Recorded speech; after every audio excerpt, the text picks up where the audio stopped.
Am I live? Does this work? Hold up. Does this work?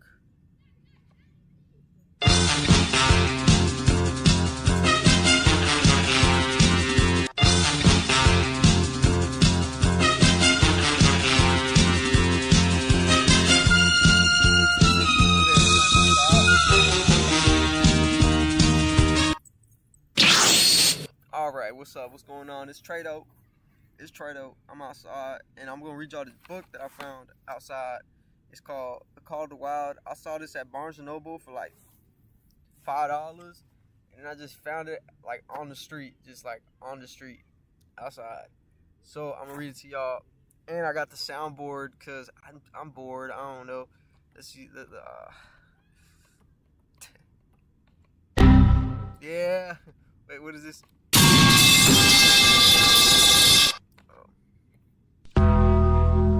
Alright, let's get started.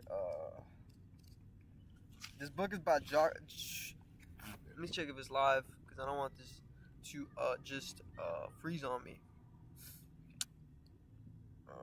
Wow, this is draining my battery, Lord. Not okay. I'm live. Alright, let's see how far I get before my battery runs out. Into the Primitive. Alright.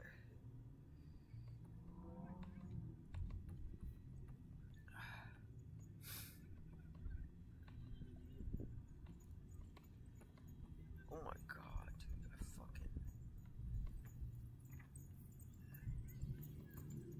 There we go.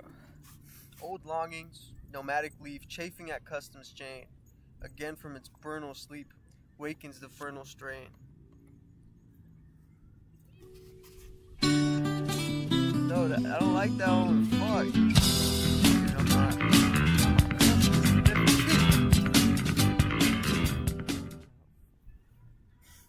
I can't stop cussing, dog. It's my addiction.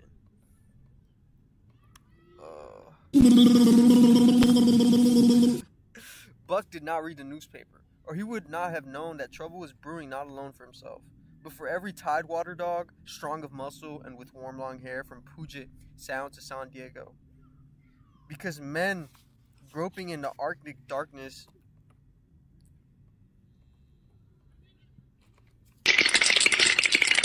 had found the yellow metal. And because steamship and transportation companies were booming to find, thousands of men were rushing into the Northland. These men wanted dogs, and the dogs that they wanted were heavy dogs with strong muscles by which to toil and furry coats to protect them from the frost. Buck lived at a big house in the sun-kissed Santa Clara Valley. That's what's up, nigga.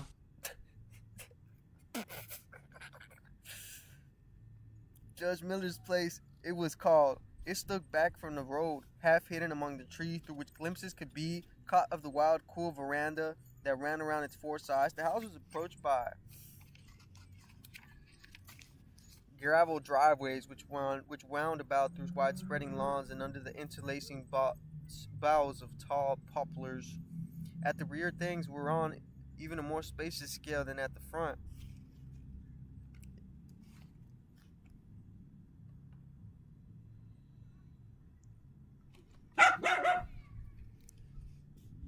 These were great stables where a dozen grooms and a boys held forth, rows of vine-clad servants' cottages, an endless and orderly array of outhouses and long grape arbors, green pastures or chards and berry peaches. Then there was a pumping plant for the artisan well and the big cement tank where Judge Miller's boys took their morning plunge and kept cool in the hot afternoon. And over there, great Demesne Buck ruled. Here he was born, and here he had lived the 4 years of his life.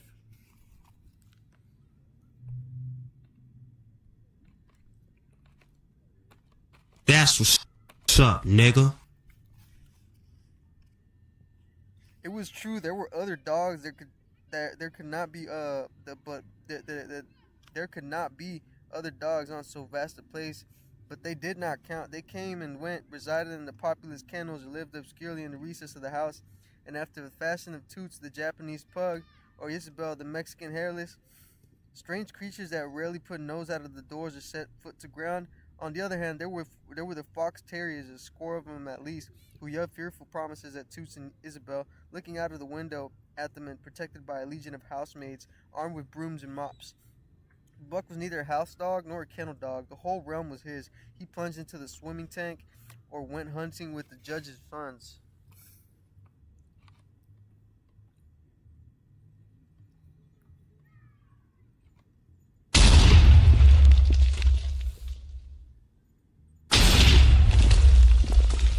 He escorted Molly.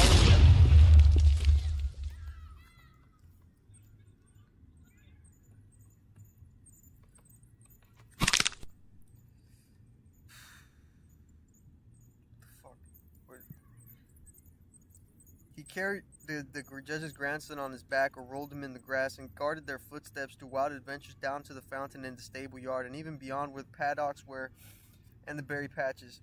Amongst the terriers he stalked imperiously, and Toots and Isabel he utterly ignored, for he was king over all the creeping, crawling, flying things of Judge Miller's place, humans included. His father, Elmo, a huge St. Bernard, had been the judge's inseparable companion, and Buck did fare to follow in the way of his father. He was not so large. He weighed only 140 pounds, for his mother, Shep, had been a Scotch Shepherd dog. Nevertheless, 140 pounds, to which was added the dignity that comes of a good living and universal respect, enabled him to carry himself in right royal fashion. During the 4 years since his puppyhood, he had lived the life of a sated aristocrat. He had a fine pride in himself, was ever trifling egotistical, as country gentlemen sometimes became because of their insular situation, but he had saved himself by not becoming a mere pampered house dog. Hunting and kindred outdoor delights had kept down the fat and hardened his muscles, and to him, as to the cold-tubbing races, the love of water had been a tonic and a health preserver. I need some health preservers. And this was the manner dog Buck in the fall of 1897, when the Klondike strike dragged men from all the world into the frozen north. But Buck did not read the newspaper, and he did not know the manual.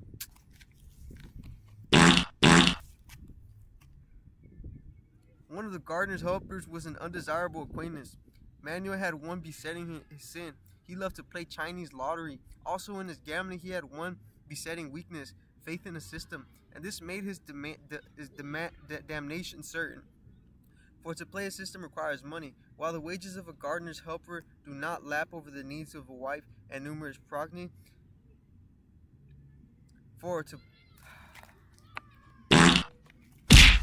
For to play a system requires money, while the wages of a gardener's helper do not lap over the needs of a wife and numerous progeny.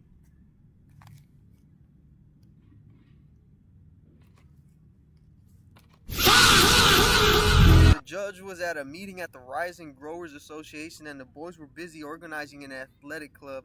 On the memorable night of Manuel's treachery, no one saw him, and Buck go off through the orchard on, and what Buck imagined was merely a stroll, and with the exception of a solitary man, no one saw them arrive at the little flag station known as Collin Park.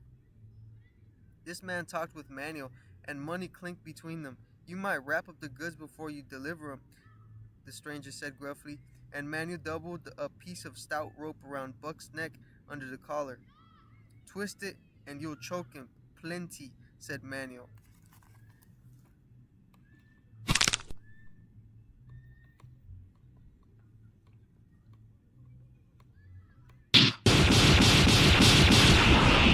Plenty? He said plenty. Damn, that is messed up. Buck had accepted the role with quite dignity, to be sure. It was an unwound performance, but he had learned to trust in men he knew, and to give them credit for wisdom that outreached his. But when the ends of the rope were placed in the stranger's hand, he growled menacingly. I got that one right here.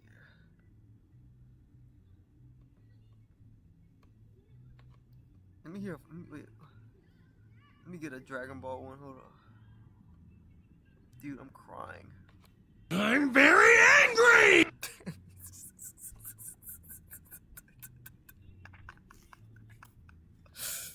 Okay. Oh my god. He had merely intimidated his displeasure and his pride, believing that to intimate was to command. But to his surprise, the rope tightened around his neck, shutting off his breath. Oh my god. Oh my god. What is this Diddy Black doing on the calculator? Is blood Einstein? What is this Diddy? What is this Diddy Black doing on the calculator? Is blood Einstein? What is this Diddy Black doing on the calculator? Is blood Epstein? What is blood doing with those young guys? Is he tongue to her or is he? Some of these are longer than others. Oh, that's that good shit!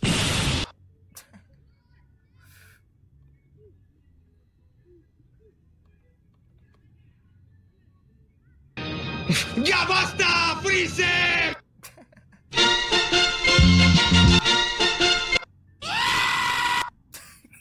Okay.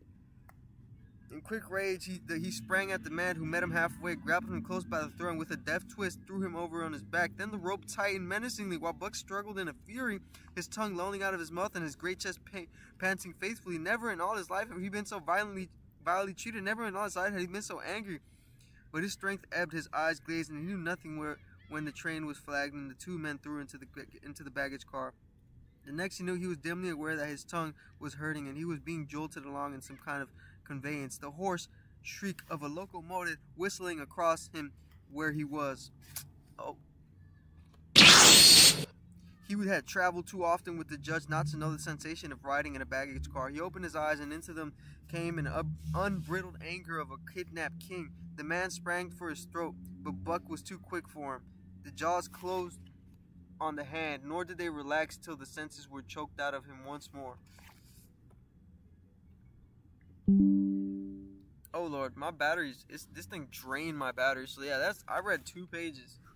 Alright, I gotta end it because I gotta go charge my battery. I'm gonna charge my battery and then I'm gonna be back. Yeah, hopefully this shit works out better next time.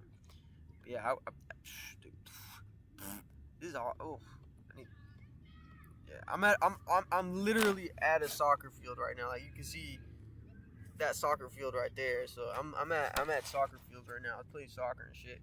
But like, yeah, chilling. So yeah, I'm gonna go to sleep, y'all. I don't know where the fuck I'm gonna go to sleep, but I'll make some money before I go to sleep for sure. Yeah.